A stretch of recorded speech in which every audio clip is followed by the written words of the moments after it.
آج کی تراویح 24ویں پارے کی تلاوت پر مشتمل تھی۔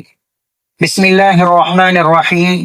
قرآن کریم کا پیغام سورہ زمر کی آیت نمبر 36 اور 37 سے معلوم ہوا کہ اللہ تعالی بندے کی حفاظت کے لیے تنہا کافی ہے۔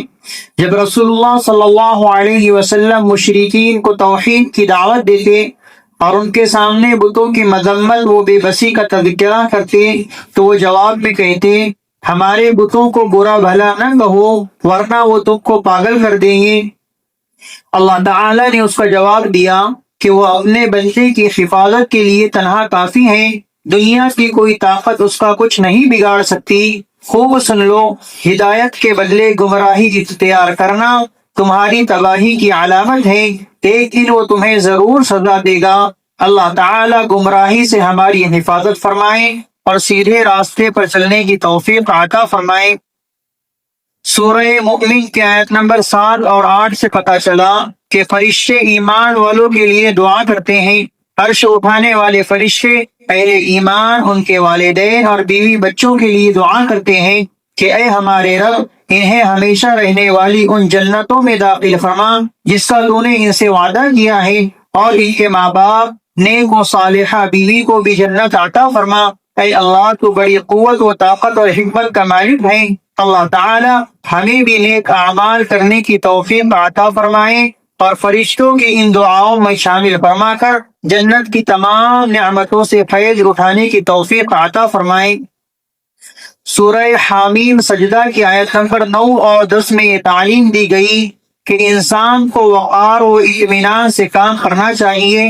اللہ تعالی بڑی حکمت اور علم و قدرت کا مالک ہے۔ اس نے اپنی مخلوق کے لیے 2 دن میں زمین اور 2 دن میں اس پر دریا، پہاڑ اور انسانی ضروریات کی دوسری چیزیں، خوراک و غلہ جات کا انتظام فرمایا، اور 2 دن میں 7 آسمان پیدا فرمائے۔ اس طرح دنیا کی پیدائش 6 دن میں مکمل ہو گئی۔ اگر اللہ تعالی چاہتا تو وہ اپنی قدرت سے ان تمام چیزوں کو ایک لمحے میں پیدا کر دیتا، مگر اس نے ان چیزوں کو بتدریج پیدا کر کے انسان کو اطمینان و وقار کے ساتھ کام کرنے کی تعلیم دی ہے۔ سورہ حامیم سجدہ کی آیت نمبر 20 اور 21 سے پتہ چلا کہ قیامت کے دن اعضا گواہی دیں گے۔ قیامت کے دن جب گنہگار لوگ اپنے جرم اور گناہ کا زبان سے انکار کریں گے تو اللہ تعالی ان کے اعضا کو بولنے کی طاقت دیں گے، چنانچہ ان کے کان، آنکھیں اور جسم کی کھالیں جرم کا اقرار کرتے ہوئے ان کے خلاف گواہی دیں گی، تو وہ حیران و پریشان ہو کر اپنے اعضا سے کہیں گے کہ تم نے ہمارے خلاف کیوں گواہی دی، حالانکہ ہم تمہارے ہی بچاؤ کے خاطر لڑ جھگڑ رہے تھے۔ ان کے اعضا کہیں گے، جس اللہ نے ہر بولنے والی چیز کو بولنے کی قوت دی ہے، آج اسی اللہ نے ہمیں بھی بولتا کر دیا۔ پھر وہ ان کے سارے جرم و کرتوت کھول کر رکھ دیں گے۔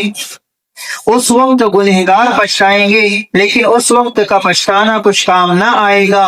اللہ تعالی سب کو قرآن کریم کی تعلیمات پر عمل کرنے کی توفیق عطا فرمائے۔